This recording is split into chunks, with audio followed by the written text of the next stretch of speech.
Hello दोस्तों, नमस्कार, राम राम, जय हिंद सभी दोस्तों को। एक बार फिर आप सभी का स्वागत करता हूं आपके अपने online educational platform inspire education पे, जहां पे दोस्तों हम एओसी के लिए क्लासें लेकर चली हुई हैं और हम बात करेंगे दोस्तों स्टैटिक जीके के एक और महत्वपूर्ण टॉपिक की।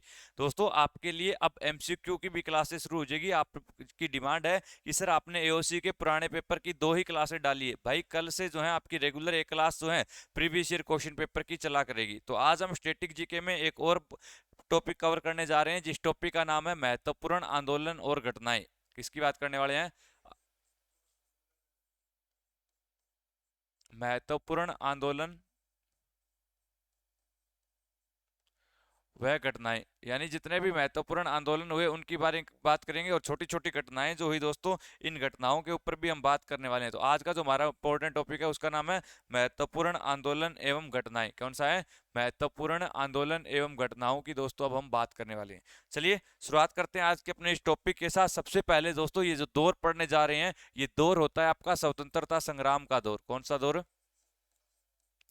स्वतंत्रता संग्राम का दौर। और इसी दौर के अंदर दोस्तों हम बात करने शुरू करेंगे सबसे पहले कहां से? हम बात करेंगे 1905 की घटनाओं से। याद रखिए दोस्तों, 1905 की अगर मैं बात करता हूं तो 1905 में सबसे पहली जो घटना हुई थी उसका नाम था बंगाल विभाजन। क्या नाम था?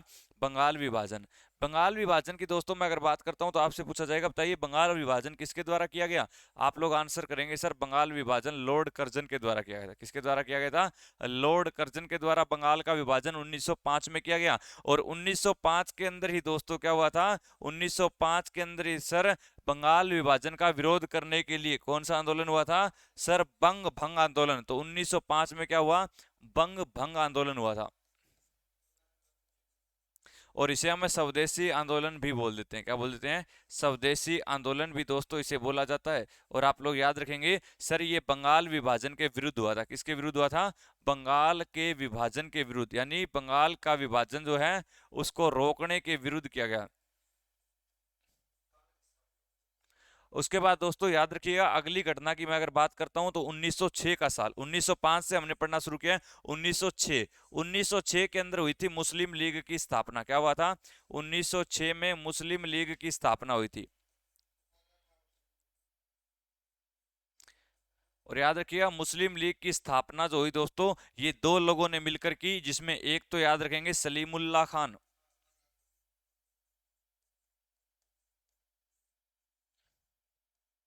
और दूसरा नाम याद रखेंगे आगा खान।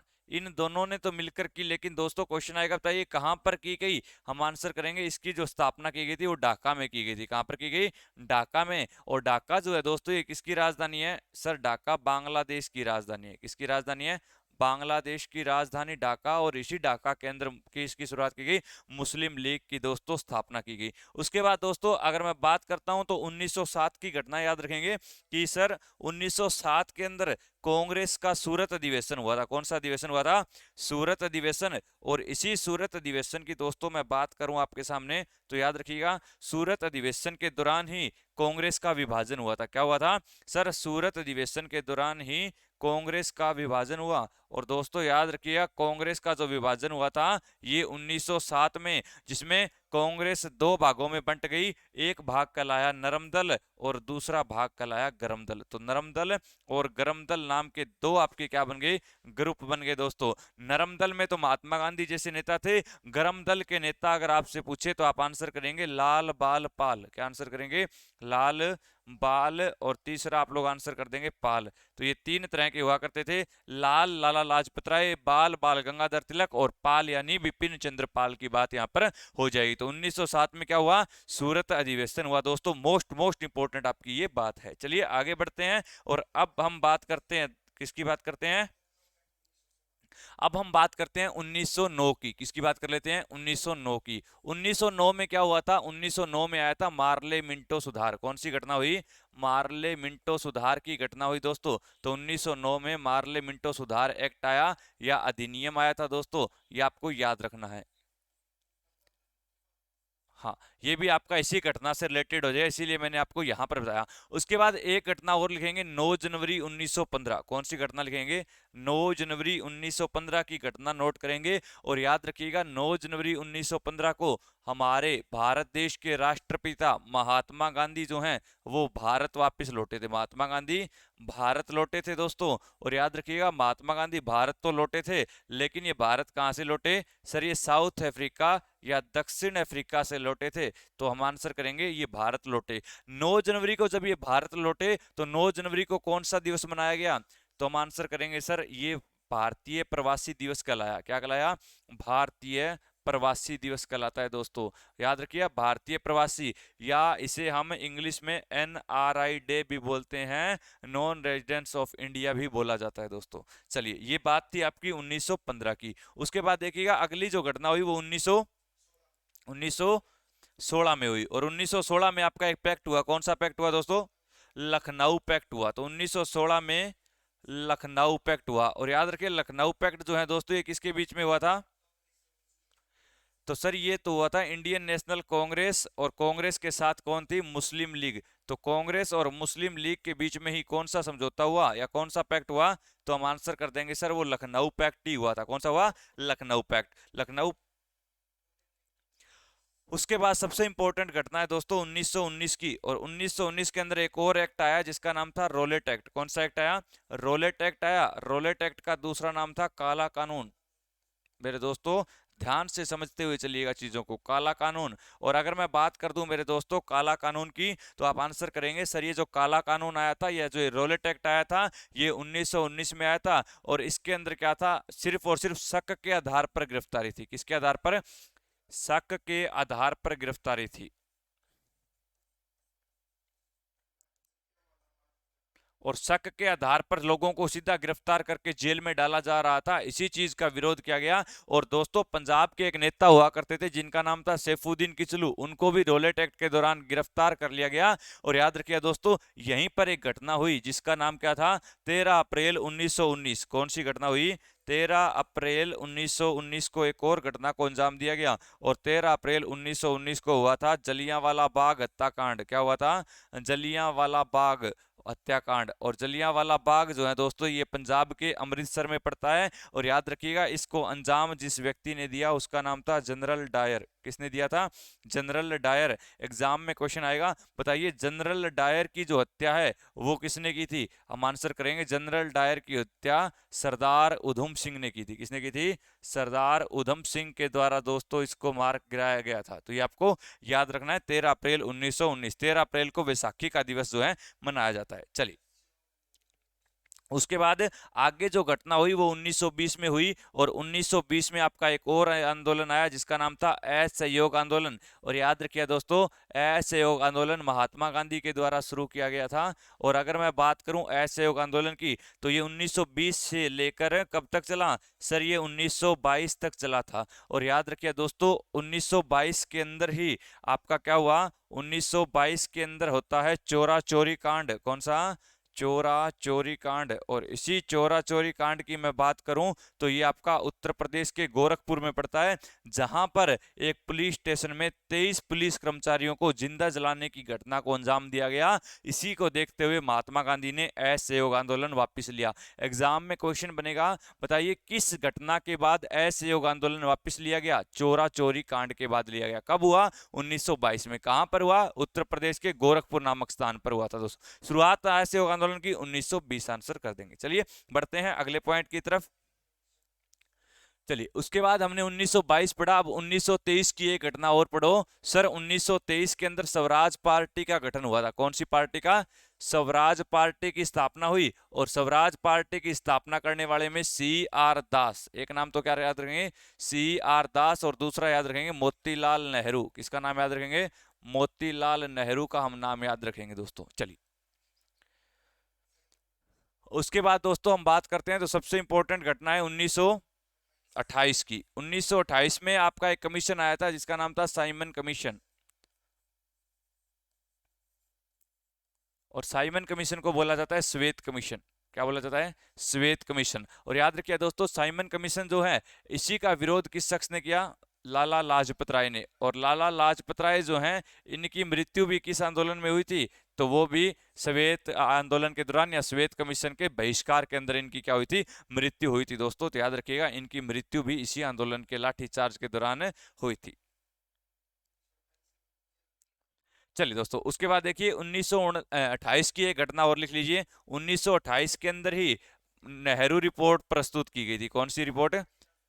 नेहरू रिपोर्ट। और नेहरू रिपोर्ट कौन लाएंगे? मोतीलाल नेहरू लाएंगे। कौन लाएंगे? मोतीलाल नेहरू के द्वारा ही नेहरू रिपोर्ट जो है पेश की गई। उसके बाद दोस्तों 1928 में ही एक और, हाँ, 1928 में ही मेरे दोस्तों क्या हुआ था? बारदोली सत्याग्रह हुआ था। मैंने आपको प्रीवियस ईयर क्वेश्चन पेपर में पढ़ाया था बारदोली सत्याग्रह। और याद रखिए दोस्तों, बारदोली सत्याग्रह जो है, ये सरदार वल्लभ भाई पटेल, मैंने कल भी पढ़ाया था आपको इनके बारे में। तो सरदार वल्लभ भाई पटेल, याद रखिए, स्टेच्यू ऑफ यूनिटी, इन्हीं की मूर्ति सबसे ऊंची 182 मीटर। और याद रखिएगा, इन्हें सरदार की उपाधि भी बारदोली आंदोलन की महिलाओं ने दी थी। ये बात हम याद रखेंगे। 1929 की घटना देखें दोस्तों, तो लाहौर षड्यंत्र हुआ था। लाहौर षड्यंत्र की घटना, इसी को दोस्तों हम असेंबली बम कांड के नाम से जानते हैं। किस नाम से जानते हैं? असेंबली बम कांड। और बम कांड का नाम आया है दोस्तों, तो आपको एक नाम तो याद होगा, भगत सिंह शहीद ए आजम। और दूसरा नाम याद रखेंगे, बटुकेश्वर दत्त। एग्जाम में क्वेश्चन ये आएगा, बताइए असेंबली बम कांड के दौरान भगत सिंह का साथी कौन था? दोस्तों हम आंसर कर देंगे, वो बटुकेश्वर दत्त था। कौन था सर? वो बटुकेश्वर दत्त ही हुआ करते थे। तो ये आपको दोस्तों याद रखना है। चलिए आगे बढ़ते हैं अगली घटना। चलिए 1929 में ही एक घटना और हुई थी, और वो हुई थी दोस्तों कांग्रेस की। और कांग्रेस ने इस बार अधिवेशन किया था लाहौर में। तो कांग्रेस का कौन सा अधिवेशन होगा? लाहौर अधिवेशन। और लाहौर अधिवेशन के अंदर दोस्तों पूर्ण स्वाधीनता की मांग, पूर्ण स्वराज या पूर्ण स्वाधीनता का मांग उठी थी। चलिए, अब 1930 में दोस्तों एक तो आप याद रखेंगे सविनय अवज्ञा आंदोलन। कौन सा याद रखेंगे? सविनय, मोस्ट इंपोर्टेंट आपका सविनय अवज्ञा आंदोलन। किसने शुरू किया था? ये महात्मा गांधी ने शुरू किया था। और याद रखिए दोस्तों, इसी सविनय अवज्ञा आंदोलन के बाद आपका दांडी मार्च शुरू हुआ था। कौन सा शुरू हुआ था?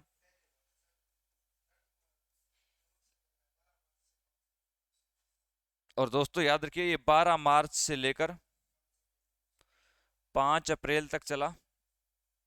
5 अप्रैल 1930, दांडी मार्च, याद रखिए दोस्तों। और दांडी मार्च की अगर मैं बात करता हूं दोस्तों, तो याद रखिएगा दांडी मार्च जो है, ये आपका किसके लिए हुआ था? नमक के कानून को तोड़ने के लिए। और दांडी मार्च के बाद ही किस घटना को अंजाम दिया गया? सविनय अवज्ञा आंदोलन की शुरुआत की गई थी। कब की गई? 6 अप्रैल को की गई। तो 6 अप्रैल 1930 कर लेना। पहले दांडी मार्च हुआ, फिर सविनय अवज्ञा आंदोलन की शुरुआत हुई थी दोस्तों नमक कानून के लिए। चलिए आगे बढ़ते हैं अगले पॉइंट। अब यहाँ पे दोस्तों 3 गोलमेज सम्मेलन हुए। किसकी बात करेंगे? गोलमेज सम्मेलन।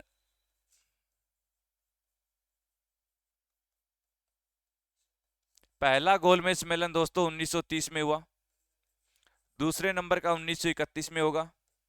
और तीसरा जो है 1932 में। 3 गोलमेज सम्मेलन हुए। और तीनों के तीनों कहाँ पे हुए सर? तीनों के तीनों लंदन में हुए थे। कहाँ पर हुए दोस्तों? लंदन में। लेकिन एग्जाम में क्वेश्चन किससे आता है? हमेशा दूसरे से। क्या आता है बताइए? महात्मा गांधी ने किस गोलमेज सम्मेलन में भाग लिया? तो महात्मा गांधी ने दूसरे गोलमेज सम्मेलन में महात्मा गांधी ने भाग लिया था। और भाग लिया तो किसमें? तो वो दूसरे में। और जब इन्होंने भाग लिया तो इन्हीं को क्या कहा गया? अर्धनंगा फकीर कहा गया। क्या कहा गया? अर्धनंगा फकीर। फटाफट कमेंट करके मुझे ये बताओ, महात्मा गांधी को अर्धनंगा फकीर किसके द्वारा कहा गया था? तो महात्मा गांधी को अर्धनंगा फकीर किसने कहा? फटाफट कमेंट कर दीजिए दोस्तों, बताइए। तो वो विंस्टन चर्चिल ने कहा था। चलिए आगे की गणना पढ़ते हैं।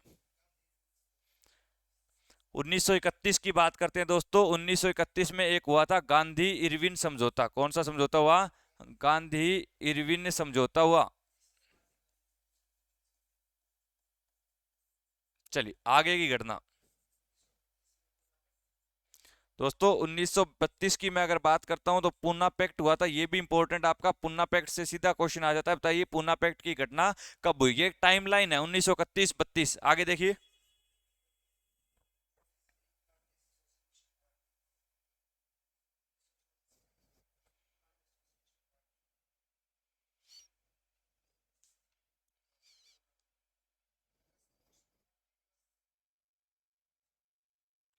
अगस्त प्रस्ताव की बात करते हैं दोस्तों। अगस्त प्रस्ताव आया था 1940 में, 1940 में आया था अगस्त प्रस्ताव। क्वेश्चन आएगा, बताइए जब अगस्त प्रस्ताव आया था उस समय भारत देश का जो वायसराय हुआ करता था वो कौन था? सर वो लॉर्ड लिनलिथगो थे। कौन थे? लिनलिथगो। 1942 में आया क्रिप्स मिशन, और जिसके अध्यक्ष थे सर स्टेफर्ड क्रिप्स, और 1942 में शुरुआत हुई भारत छोड़ो आंदोलन।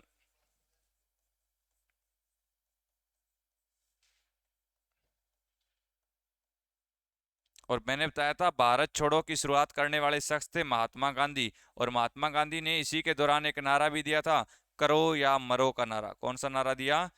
करो या मरो का नारा भी महात्मा गांधी ने दिया दोस्तों। चलिए सॉरी, अगला देखिए 1945।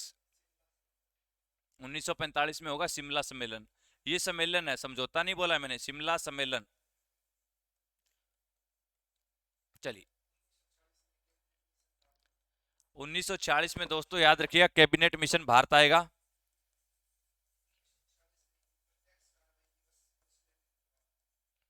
और 1946 में ही मनाया जाएगा प्रत्यक्ष कार्रवाई दिवस, डायरेक्ट एक्शन डे।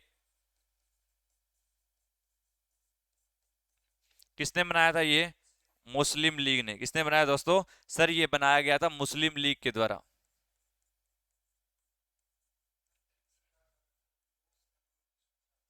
1946 में ही दोस्तों आपका क्या हुआ था? अंतरिम सरकार का गठन।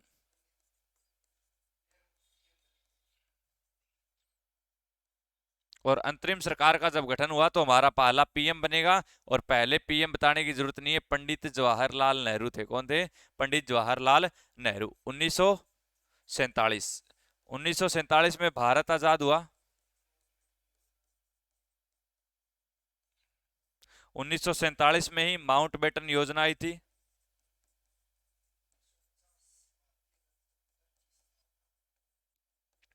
26 जनवरी 1950 संविधान लागू हुआ। और उसके बाद 1951, सबसे इंपॉर्टेंट क्वेश्चन, 1951 में भूदान आंदोलन। और दोस्तों मैंने पढ़ाया था भूदान आंदोलन जो है ये विनोबा भावे ने शुरू किया था। विनोबा भावे वो व्यक्ति था जिसने जय जगत का नारा भी दिया। और याद रखिए रमन मैगसेसे पुरस्कार प्राप्त करने वाला पहला भारतीय भी दोस्तों आपसे पूछता है तो हम आंसर कर देंगे, वो भी आचार्य विनोबा भावे ही हुआ करते थे। तो दोस्तों ये आपका मोस्ट मोस्ट इंपॉर्टेंट टॉपिक था जहां से क्वेश्चन बन सकता है। तो मैंने आपको फटाफट एक टॉपिक करवाया। मेरे प्यारे बच्चों पीडीएफ जो है, अगर आप लोग दोस्तों जीके की कंप्लीट पीडीएफ चाहते हो, नोट्स चाहते हो, तो नोट्स के लिए मेरे भाइयों आप लोग जो है मात्र जीके की पीडीएफ जो है अब आपको 99 रुपए में मिल रही है। भाई तैयारी कर लो, 99 रुपए में पूरी पीडीएफ मिलेगी आपको। उसके अलावा एक मेरा एओसी का पैड बैच चल रहा है भाई, वो भी आप लोग ज्वाइन कर सकते हो एओसी के लिए। आप अगर कुछ भी इंफॉर्मेशन चाहते हो तो भाई टेलीग्राम पर जुड़िएगा। टेलीग्राम पर ये वाली पीडीएफ आपको मिल जाएगी, फ्री ऑफ कॉस्ट मिलेगी, कोई चार्ज नहीं है। टेलीग्राम है हमारा, लिंक डिस्क्रिप्शन में दिया गया है, इंस्पायर एजुकेशन। किस नाम से है? Inspire education. उसके अलावा आप लोग मुझे इंस्टाग्राम पर भी ज्वाइन कर लीजिए दोस्तों। इंस्टाग्राम पर अगर आप हो, प्रवीण सुथार के नाम से मेरा इंस्टाग्राम अकाउंट मिल जाएगा आपको।